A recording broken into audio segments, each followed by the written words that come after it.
Hello friends, welcome to Trading Hunar. आज हम इस वीडियो में नोस्टेल लिमिटेड का फंडामेंटल एनालिसिस करेंगे। ये फंडामेंटल एनालिसिस हम FY20 का करेंगे, यानी जो साल मार्च 2020 में खत्म हुआ है हम उसका एनालिसिस यहाँ पर करने जा रहे हैं। ये पूरे एक साल का एनालिसिस होगा और इसके लिए हम पाइथागोरस स्कोर की मदद लेंगे। जैसा कि आप जानते हैं, पाइथागोरस स्कोर में टोटल 9 क्राइटेरिया होते हैं और कोई भी कंपनी मैक्सिमम 9 पॉइंट्स अचीव कर सकती है। हालांकि जो कंपनी 7, 8 या 9 का स्कोर अचीव करती हैं वो हम स्ट्रॉन्ग फंडामेंटल वाली कंपनियां कहते हैं, और जो कंपनी स्कोर 5 या 6 का स्कोर अचीव करती हैं वो एवरेज फंडामेंटल वाली कंपनियां कहलाती हैं। जो कंपनी 0, 1, 2 या 3 का स्कोर अचीव करती हैं वो पुअर फंडामेंटल वाली कंपनियां होती हैं और हमें उनमें इन्वेस्टमेंट करने से बचना चाहिए। तो जैसा कि आप अपने स्क्रीन पर देख रहे हैं, ये हम जो एनालिसिस करेंगे ये 3 राउंड्स में करेंगे और हमारे ये राउंड्स होंगे प्रॉफिटेबिलिटी, लीवरेज और ऑपरेशनल एफिशिएंसी के। और इन तीनों राउंड के खत्म होने के बाद में हम कंपनी के ग्रे एरियाज के बारे में डिस्कस करेंगे।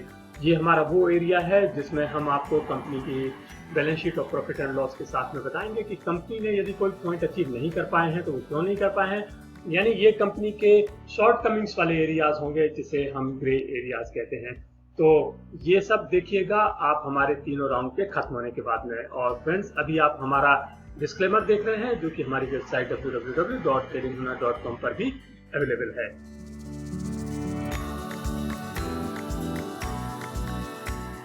तो आइए शुरू करते हैं इस एनालिसिस को और चलते हैं अपने पहले राउंड में। हमारा पहला राउंड है प्रॉफिटेबिलिटी का और उसमें है 4 क्राइटेरियाज। कौन कौन से वो 4 क्राइटेरियाज हैं? ये रहे वो 4 क्राइटेरियाज, और उसमें जो सबसे पहला क्राइटेरिया है वो है पॉजिटिव नेट इनकम का। यानी हमें ये पता करना है कि क्या कंपनी की नेट इनकम करंट ईयर में पॉजिटिव रही है या नहीं। हमें अमाउंट से कोई भी मतलब नहीं है, केवल ये देखना है कि क्या वो पॉजिटिव है या नहीं। तो यहाँ पर हम देख रहे हैं कि कंपनी की जो नेट इनकम है वो पॉजिटिव है। जैसा कि आप देख रहे हैं फर्स्ट कॉलम में बॉटम लाइन में आप देखिएगा नेट प्रॉफिट है 130.67 करोड़। तो यहाँ पर हम कंपनी को इसके लिए देंगे 1 पॉइंट, क्योंकि कंपनी ने इस कंडीशन को फुलफिल कर लिया है। और अब हम चलते हैं दूसरे क्राइटेरिया में। हमारा दूसरा क्राइटेरिया है पॉजिटिव रिटर्न ऑन एसेट का। हमें ये पता करना है कि कंपनी का जो रिटर्न ऑन एसेट है वो पॉजिटिव है या नहीं। तो यहाँ पर हम देख रहे हैं कि फर्स्ट कॉलम में आप देखिएगा बॉटम लाइन में रिटर्न ऑन एसेट आ रहा है 9.06%। तो ये एक पॉजिटिव फिगर है और इसलिए यहाँ पर कंपनी को मिलता है 1 पॉइंट। और अब हम चलेंगे अपने तीसरे क्राइटेरिया में। हमारा तीसरा क्राइटेरिया है पॉजिटिव ऑपरेटिंग कैश फ्लो का। हमें ये देखना है कि कंपनी का जो ऑपरेटिंग कैश फ्लो है, जिसे हम कैश फ्लो फ्रॉम ऑपरेशंस भी कहते हैं, क्या वो पॉजिटिव है या नहीं। यदि पॉजिटिव होगा तो कंपनी को 1 पॉइंट मिलेगा। तो इसके लिए हमने कंपनी की वेबसाइट पर जाकर के इनका cash flow from operations download किया और हमने देखा ये फिगर्स जो आप देख रहे हैं ये लैक्स में है, और जब हम इनको कन्वर्ट करते हैं करोड़ में तो ये आ रहा है 179.40 करोड़। तो ये एक पॉजिटिव ऑपरेटिंग कैश फ्लो है और इसलिए कंपनी को मिलता है यहाँ पर 1 और पॉइंट। और अब हम देखते हैं अपना चौथा क्राइटेरिया जो कि है cash flow from operation should be greater then net income. यानी अभी जो हमने थर्ड क्राइटेरिया में पॉजिटिव ऑपरेटिंग कैश फ्लो देखा था वो फर्स्ट क्राइटेरिया वाले पॉजिटिव नेट इनकम से ज्यादा होना चाहिए। तो आइए देखते हैं कि क्या हुआ है यहाँ पर। जैसा कि अभी अभी हमने चेक किया था कि कंपनी का जो नेट कैश फ्रॉम ऑपरेशंस था वो 179.40 करोड़ था, जबकि इसकी जो नेट इनकम थी ये थी 130.67 करोड़, जो कि हम आपको यहाँ पर दिखा रहे हैं। तो आप दोबारा से देखिएगा। तो यहाँ पर हम देख रहे हैं कि जो इसका नेट कैश फ्रॉम ऑपरेशंस था वो नेट इनकम से ज्यादा है और इसलिए इस कंडीशन को फुलफिल करते हुए कंपनी को 1 और पॉइंट हम देते हैं।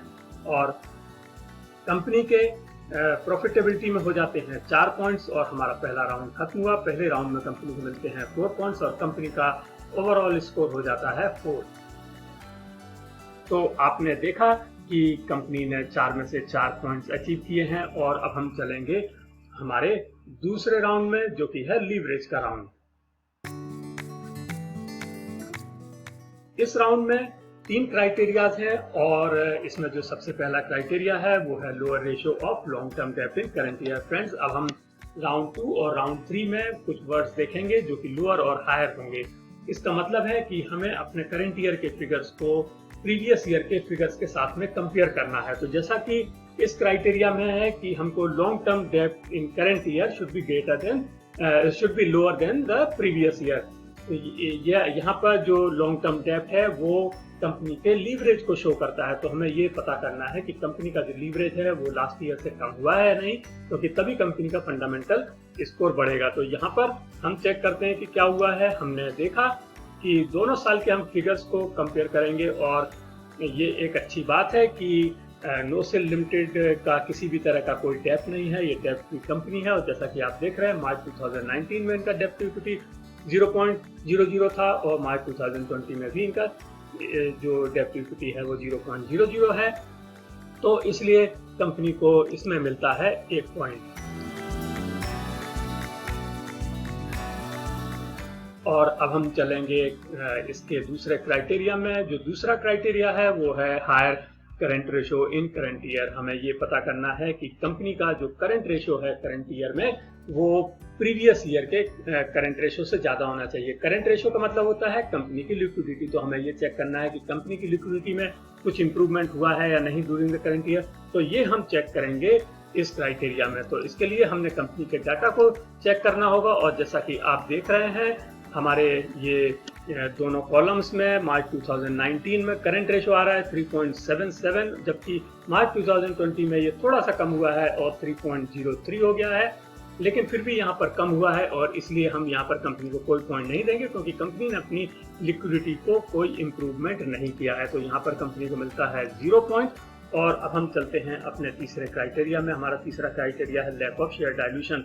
इसका मतलब है कि क्या कंपनी ने अपने कोई नए इक्विटी शेयर इशू किए हैं, क्योंकि यदि कंपनी नए इक्विटी शेयर इशू करती है तो हम कहते हैं कि कंपनी का जो इक्विटी है वो डाइल्यूट हुई है। तो ऐसे कंडीशन में कंपनी को कोई भी पॉइंट नहीं मिलता है। तो यहाँ पर हमने चेक किया और हमने देखा कंपनी के cash flow from financing activities से, और हमने पाया कि यहाँ पर किसी भी तरह का कोई फ्रेश इक्विटी इशू नहीं हुआ है और इसलिए यहाँ पर हम कंपनी को देते हैं 1 पॉइंट, क्योंकि कंपनी की जो शेयर्स हैं वो डाइल्यूट नहीं हुए हैं। और लीवरेज में कंपनी को मिलता है 2 पॉइंट और हमारा दूसरा राउंड खत्म हुआ।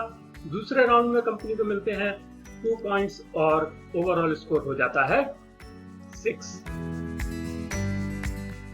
तो आपने देखा हमारे 2 राउंड्स कंप्लीट हुए हैं और कंपनी को 7 में से 6 पॉइंट्स अचीव हो गए हैं और ये एक अच्छी बात है। और अब हम देखेंगे कि हमारा तीसरा राउंड जो कि ऑपरेशनल एफिशिएंसी है उसमें कंपनी किस तरह से परफॉर्म करती है, जिसमें कि 2 क्राइटेरियाज हैं। ये रहे वो 2 क्राइटेरियाज और इसमें सबसे पहला क्राइटेरिया है हाई ग्रॉस मार्जिन का, यानी हमें देखना है कि पिछले साल की अपेक्षा कंपनी का जो ग्रॉस मार्जिन है वो ज्यादा रहा है या नहीं, क्योंकि इससे हमें ये पता चलेगा कि कंपनी की ऑपरेशनल एफिशिएंसी में इम्प्रूवमेंट हुआ है। तो हम चेक करते हैं और कंपेयर करते हैं अपने दोनों साल के डाटा को। तो हमने देखा कि इनका मार्च 2019 में ग्रॉस प्रॉफिट मार्जिन था 29.02%, जबकि मार्च 2020 में ये कम हो गया है और ये हो गया है 22.14%। तो फ्रेंड्स यहाँ पर इसमें एक गिरावट देखी गई है और इसलिए हम कहेंगे कि कंपनी की जो ऑपरेशनल एफिशिएंसी है उसमें इम्प्रूवमेंट नहीं हुआ है और ऐसी कंडीशन में हम कंपनी को देते हैं 0 पॉइंट। तो कंपनी को यहाँ पर 0 पॉइंट मिलता है। और हम आ गए हैं अपने अंतिम और 9वें क्राइटेरिया में, जो कि है हायर एसेट टर्नओवर रेशो। हमें ये पता करना है कि कंपनी का जो एसेट टर्नओवर रेशो है वो पिछले साल की अपेक्षा इम्प्रूव हुआ है या नहीं। एसेट टर्नओवर रेशो का मतलब होता है कि कंपनी ने अपनी जो सेल्स जनरेट की है या रेवेन्यू जनरेट की है उसमें उसने अपने जो टोटल एसेट्स हैं उनका कितना परसेंट यूज किया है। तो ये हम चेक करते हैं और यहाँ पर हमने दोनों साल के फिगर्स को कंपेयर किया। हमने देखा कि मार्च 2019 में इसका एसेट टर्नओवर रेशो था 72.30, जबकि ये मार्च 2020 में कम हो गया है 58.67%। तो हम कहेंगे कि कंपनी की जो एसेट टर्नओवर रेशो है उसमें कोई इम्प्रूवमेंट नहीं हुआ है और इनकी ऑपरेशनल एफिशिएंसी में कोई इम्प्रूवमेंट नहीं हुआ है और ऐसी कंडीशन में हम कंपनी को देते हैं 0 पॉइंट और ऑपरेशनल एफिशिएंसी में कंपनी को मिलते हैं 0 पॉइंट। और इस प्रकार से हमारा तीसरा राउंड खत्म हुआ। तीसरे राउंड में कंपनी को मिलता है 0 पॉइंट और ओवरऑल स्कोर कंपनी का हो जाता है 6। जैसा कि हमने आपको पहले बताया था कि यदि कोई कंपनी 4, 5 या 6 का स्कोर अचीव करती है तो वो एक एवरेज फंडामेंटल वाली कंपनी कहलाती है। तो यहाँ पर हम देख रहे हैं कि नोसेल लिमिटेड मार्च 2020 ईयर में एक एवरेज फंडामेंटल वाली कंपनी कहलाएगी और यहाँ पर हम अब चलते हैं इसके ग्रे एरियाज में, जहां पर हम इसका एनालिसिस करेंगे कि कहां पर कंपनी को कोई भी जो पॉइंट्स मिलना चाहिए थे वो नहीं मिल पाए और उसकी क्या वजह है। तो ये हमारा रहा ग्रे एरिया। और जैसा कि अभी अभी आपने देखा था कि कंपनी को 6 पॉइंट्स मिले थे और कंपनी ने 3 पॉइंट्स लूज किए हैं। कंपनी ने जो पॉइंट्स लूज किए हैं, 1 पॉइंट उसने लीवरेज में लूज किया है और 2 पॉइंट्स उसने ऑपरेशनल एफिशिएंसी में लूज किए हैं। हम तीनों सेक्शंस को बारी बारी से लेंगे। जैसा कि आपको मालूम है, प्रॉफिटेबिलिटी में कंपनी ने अच्छा परफॉर्म किया है और 4 में से 4 पॉइंट्स अचीव किए हैं इसने। लेकिन लीवरेज की बात करें तो कंपनी ने 1 पॉइंट खोया है यहाँ पर, और ये पॉइंट खोया है उन्होंने करंट रेशो का। करंट रेशो का मतलब है कि करंट एसेट्स और करंट लायबिलिटीज का रेशो। तो यहाँ पर हम देख रहे हैं कि कंपनी का जो करंट एसेट्स हैं वो डिक्रीज हुए हैं 37% से, आप देख सकते हैं। नीचे वाले बॉक्स में आप देखिएगा 583 करोड़ से 425 करोड़ हो गया है, यानी कि लगभग 37% की कमी आई है। लेकिन वहीं आप देखेंगे करंट लायबिलिटी जो कि ऊपर वाले बॉक्स में है, और वो आ रहा है 154 करोड़ से 140 करोड़, तो वो केवल 10% ही कम हुआ है। तो यहाँ पर इस वजह से कंपनी का जो करंट रेशो है वो गड़बड़ा गया है और इस वजह से कंपनी को 1 पॉइंट नहीं मिल पाया है। और अब हम चलेंगे कंपनी की ऑपरेशनल एफिशिएंसी में।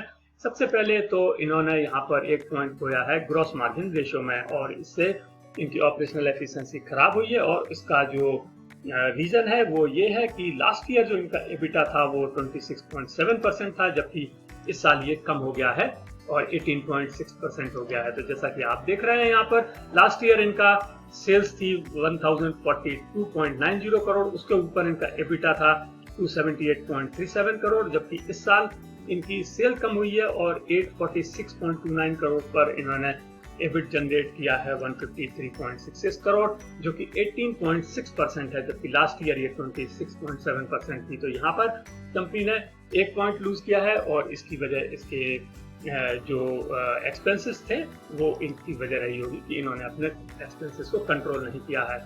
और अब हम आते हैं दूसरे क्राइटेरिया में जो इन्होंने 1 पॉइंट लूज किया है, और वो था एसेट टर्नओवर रेशियो का। और इसकी जो रीजन है वो ये है, हम आपको बता रहे हैं कि यहाँ पर जो कंपनी का टोटल एसेट्स है आप देखेंगे वो ऑलमोस्ट अनचेंज है, 1442 करोड़ ही रहा है दोनों साल में।